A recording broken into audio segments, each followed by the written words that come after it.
Hello friends, இன்றைக்கி நம்ம காராமணி எல்லா காய்களும் போட்டு ஒரு கலந்த குழம்பு வைக்க போகிறோம். இது ரொம்பவே டேஸ்ட் நல்லாயிருக்கும், உடம்புக்கும் ஆரோக்கியமானது. சட்டுன்னு நம்ம செஞ்சு முடிச்சிடலாம். அதுக்கு காராமணி நேற்று நைட்டு நாங்கள் ஊற வச்சு 8 மணி நேரம் ஊற வச்சு எடுத்துருக்கோம். அது சேர்த்துட்ருக்கு. அப்புறம் வெங்காயம் 1, தக்காளி ஒரு 4-5 தக்காளி, கல் உப்பு, மஞ்சத்தூள், மிளகாய்த்தூள் இது போட்டு வேக வச்சு எடுத்துக்கலாம்.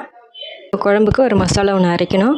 அதுக்கு ஒரு அரை மூடி தேங்காய், சோம்பு ஒரு ஸ்பூனு, இஞ்சி 1 இன்ச் அளவுக்கு, பூண்டு ஒரு 4-5 பல் பூண்டு, ஒரே வெங்காயம் இதெல்லாம் சேர்த்து இப்போ போட்டு அரைச்சி எடுத்துக்கலாம். இங்கே நல்லா வெந்துருச்சு. இது காய்ங்கெல்லாம் நம்ம கேரட் போட்டோம். உங்களுக்கு இன்னும் வேறு காய் போடணுமோ அதெல்லாம் சேர்த்துக்கலாம். எல்லா காய்களும் போட்டு தான் இந்த குழம்பு வைக்கிறது. நல்லா வெந்து வந்துருச்சு. இப்போ இன்னும் கொஞ்சம் சில வெஜிடபிள்ஸ் எல்லாம் சேர்த்துக்கலாம். மாங்காய், அவரைக்காய், கத்திரிக்காய், முருங்கைக்காய். மாங்காய் ஒரு 2 துண்டு தான் சேர்த்துருக்காங்க, நிறைய மிக்ஸ் பண்ணி எடுத்துக்கலாம்.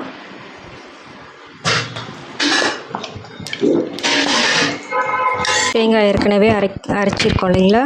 தேங்காயில் ஒரு ஸ்பூன் சோம்பு போட்டு, வெங்காயம் 1 போட்டு,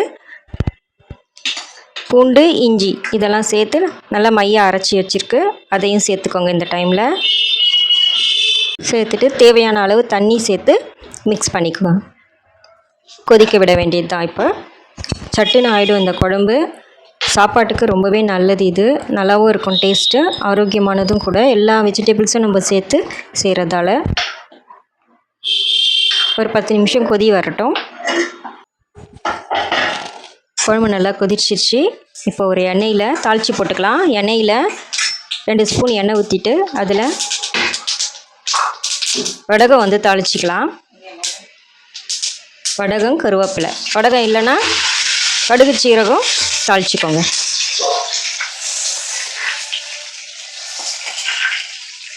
தாளித்து குழம்புல போட்டு குழம்பு சூப்பராக ரெடி ஆயிடுச்சு.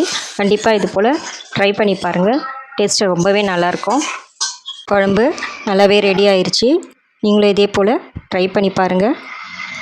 சூப்பராகவே இருக்கும் டேஸ்ட்டு. லைக் பண்ணுங்கள், ஷேர் பண்ணுங்கள், சப்ஸ்கிரைப் பண்ணுங்கள். தேங்க்யூ ஃபார் வாட்சிங்.